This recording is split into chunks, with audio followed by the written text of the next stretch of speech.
दोस्तों जितने भी लोग जेनरिक पेपर ज्योग्राफी सेमेस्टर 3 का एग्ज़ाम देने वाले हैं विनोबा भावे यूनिवर्सिटी में, ठीक है, तो आपके एग्ज़ाम में क्वेश्चन कहाँ से आएंगे वो मैं दिखा रहा हूँ। क्वेश्चन डेफिनेटली भिड़ेंगे जो मैं क्वेश्चन आपको दूंगा, ठीक है। देखिए ये सिलेबस है जो कि जेनरिक पेपर का निकाला गया था और इसमें आपको पूछा क्या गया है, तो सेमेस्टर 3 में आपको पूछा जाएगा क्लाइमेट चेंज के बारे में, ठीक है, यानी कि जलवायु परिवर्तन के बारे में।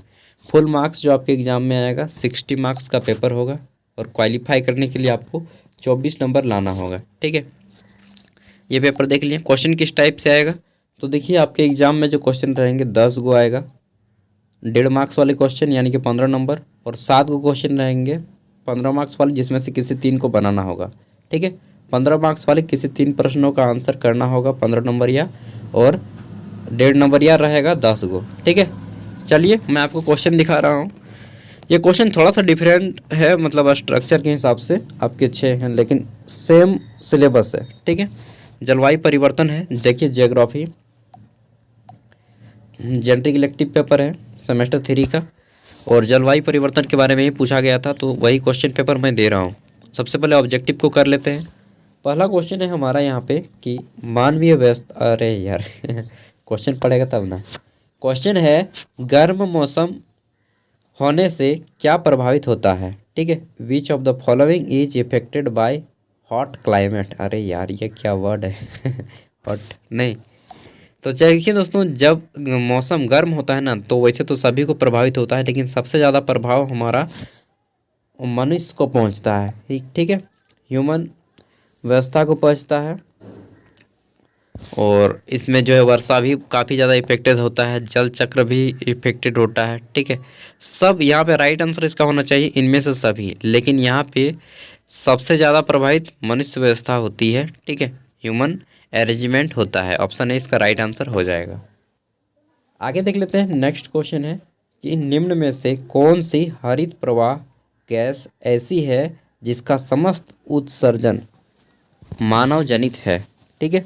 इंग्लिश में क्या बोला गया है कि among the following green house gases the emission of which is entirely anthropogenic, तो राइट आंसर क्या हो जाएगा। देखिए मनुष्य में तो मीथेन तो होगा नहीं जी, तो यहाँ पे राइट आंसर हो जाएगा दोस्तों आपका ये क्लोरोफ्लोरोकार्बन, इसको शॉर्ट में CFC बोलते हैं। क्या बोलते हैं? CFC, chlorofluorocarbon.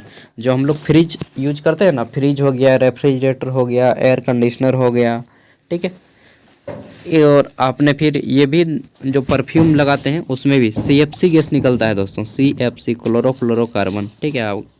आपने पढ़िएगा अच्छा से, मैंने तो पढ़ा है इसलिए मुझे मालूम है। मतलब गैस का डब्बा उठा कर भी देख लीजिएगा, पढ़िएगा तो लिखा होगा CFC क्लोरोफ्लोरो कार्बन कंटेंट्स।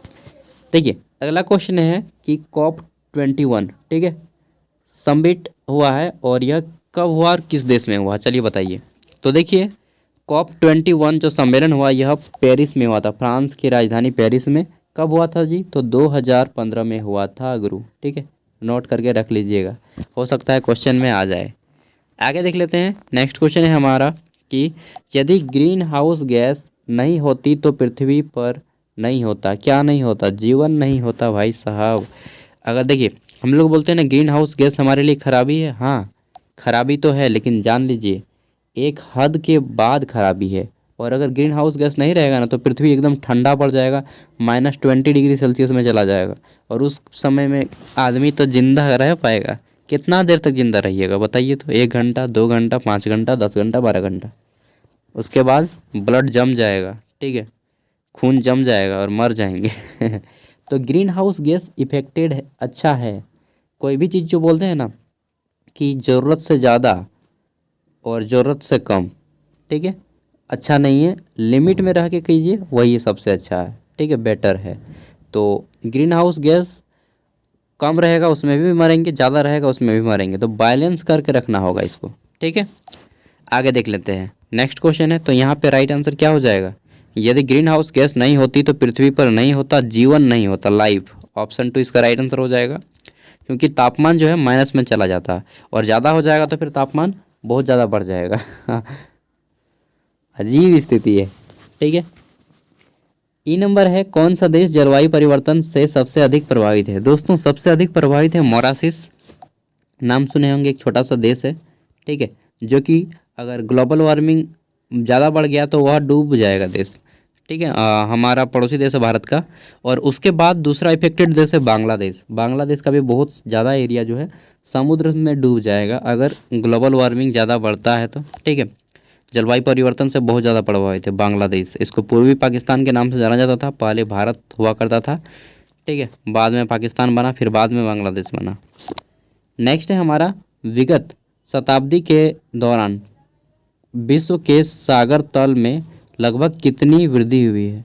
तो दोस्तों विगत लगभग 200 सालों में सागरीय तल में जो है 15 से 25 सेंटीमीटर का जो है जल स्तर बढ़ा है। इसको एवरेजली हम लोग 20 बोल सकते हैं। यहाँ पे देखिए आपको कुछ नहीं मिलेगा तो 15 मिल रहा है ना भाई, तो यही 15 को मार दीजिए, ऑप्शन 1 राइट आंसर हो जाएगा। आपके एग्जाम में ये क्वेश्चन तो आएंगे नहीं, लहर लॉन्ग आंसर टाइप क्वेश्चन आएंगे, तो हम लोग लॉन्ग आंसर को कर लेते हैं। फिर भी देख लीजिए, ताप लहर क्या है, ठीक है, व्हाट इज हीट वेव, फिर है आपका ओजोन परत का ह्रास, और यहाँ पे फिर आता है ग्रुप बी। यार ठंडा दे रहा है, थोड़ा सा दरवाज़ा बंद कर लेता हूँ। चलिए, अब जितने भी क्वेश्चन आएंगे आपके एग्जाम में, इसके बाद 10 गो तो रहेगा, 1.5 मार्क्स के, बाकी सभी 15-15 मार्क्स के होंगे। इसको समझ लीजिए आप 15-15 मार्क्स के क्वेश्चन है, ठीक है। यहाँ पे तो 12 मार्क्स का लिखा है, लेकिन आपके एग्जाम में 15 मार्क्स के आएंगे सेम क्वेश्चन, ठीक है। चलिए देख लेते हैं। क्वेश्चन है हमारा यहाँ पे, जलवायु परिवर्तन से आपका क्या अभिप्राय है।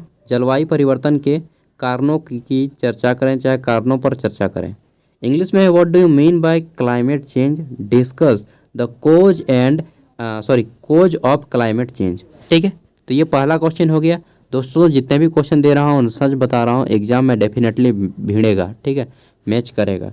तो आप लोग इन सभी क्वेश्चन को घर में पढ़ के जाएं इसका आंसर, ताकि वहाँ पे लगेगा कि हाँ यार मैच कर गया भाई। चलिए, क्वेश्चन है हमारा, पृथ्वी में वनस्पतियों एवं जीवों पर जलवायु परिवर्तन के प्रभावों का वर्णन करें, ठीक है।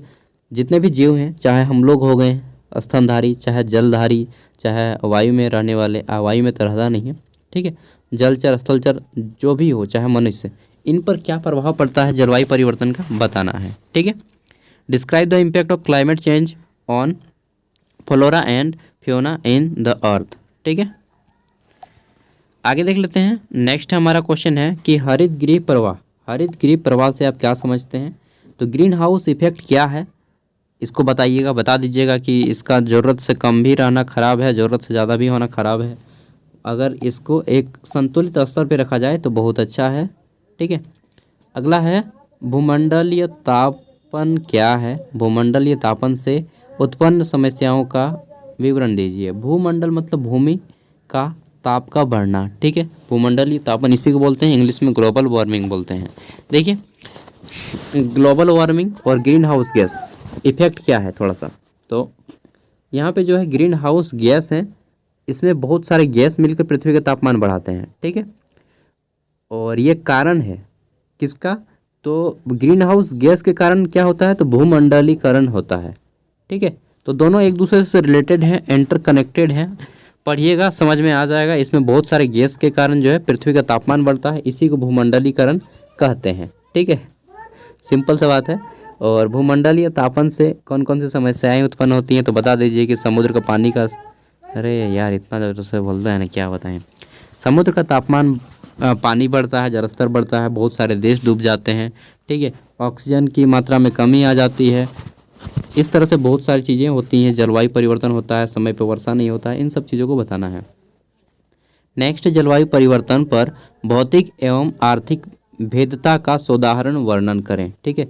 सोदाहरण मतलब उदाहरण के साथ वर्णन करना है। नेक्स्ट है हमारा यहाँ पे क्वेश्चन कि भूमंडलीय तापन तथा जलवायु परिवर्तन के बीच अंतर संबंधों का वर्णन करें। इंग्लिश में क्या है कि describe the inter relationship between global warming and climate change, ठीक है।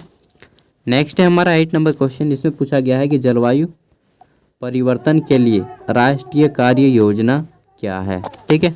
और ये क्वेश्चन बहुत ज़्यादा इंपॉर्टेंट है, 8 नंबर और आपका भूमंडलीवलन, और मतलब जितने भी क्वेश्चन हैं सबका आंसर कर लीजिएगा, उधर के ऊपर वाले जितने भी हैं, ठीक है।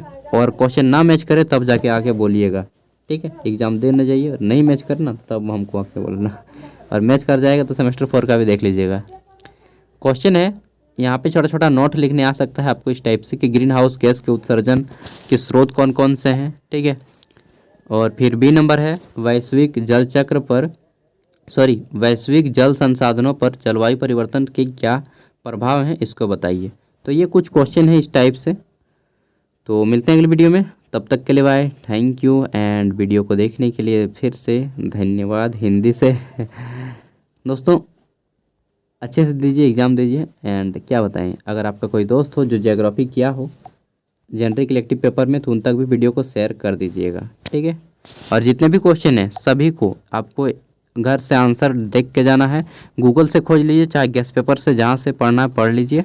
इसका PDF मैं दे रहा हूँ वीडियो का डिस्क्रिप्शन से, वहाँ से आप लोग इसका डाउनलोड करके रख सकते हैं, ठीक है। Thank you, bye.